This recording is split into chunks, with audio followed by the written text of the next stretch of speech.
నిజామాబాద్ విద్యారంగ సమస్యలను పరిష్కరించడంలో రాష్ట్ర ప్రభుత్వం పూర్తిగా విఫలమైందని ఎస్ఎఫ్ఐ విద్యార్థి సంఘం నాయకులు పెద్ది సురి ఆరోపించారు.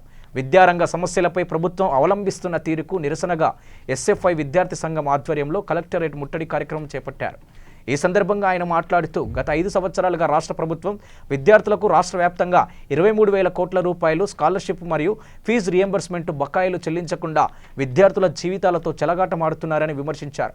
అలాగే రాష్ట్రంలో ప్రభుత్వం ప్రైవేటు విద్యను ప్రోత్సహిస్తూ ప్రభుత్వ హాస్టల్లో విద్యార్థులకు అందించాల్సిన మౌలిక వసతులను అందించడంలో పూర్తిగా నిర్లక్ష్యం వహిస్తుందని, ఇప్పటికైనా ప్రభుత్వ తీరు మార్చుకుంటే విద్యార్థులు ఆగ్రహం చవి చూడాల్సి వస్తుందని విమర్శించారు.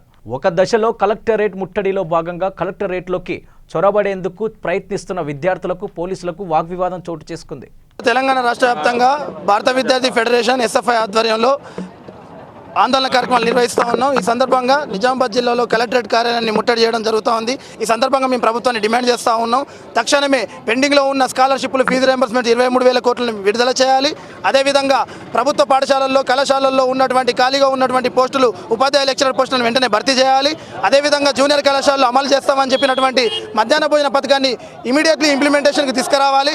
దీంతోపాటు మధ్యాహ్న భోజనం స్కూళ్లలో ఉన్నటువంటి మధ్యాహ్న భోజనానికి పెండింగ్లో ఉన్న బిల్లులు విడుదల చేసి సరిపడా పటిష్టపరిచే విధంగా మధ్యాహ్న భోజన పథకాన్ని పటిష్టపరిచే విధంగా సరిపడా నిధులు కేటాయించాలని చెప్పేసి ఈ సందర్భంగా మేము ప్రభుత్వాన్ని డిమాండ్ చేస్తూ ఉన్నాం. లేని పక్షాన తెలంగాణ రాష్ట్రం ఏర్పడి దాదాపు 2014 ఏర్పడ్డ కానీ ఈ రోజు వరకు అన్ని హామీలు ఇస్తున్నారు తప్ప ప్రభుత్వం నిమ్మకు నీరెత్తినట్టు వ్యవహరించడం ఏది కూడా అమలు చేయట్లేదు. కాబట్టి తక్షణమే ఈ సమస్యలన్నింటినీ పరిష్కరించకపోతే భవిష్యత్తులో పెద్ద ఎత్తున ఉద్యమాలు చేసి ప్రభుత్వాన్ని గద్దె తీస్తాం. విద్యార్థి ఉద్యమాన్ని తక్కువ అంచనా వేయొద్దని చెప్పేసి ఈ సందర్భంగా మేము తెలంగాణ రాష్ట్ర ప్రభుత్వాన్ని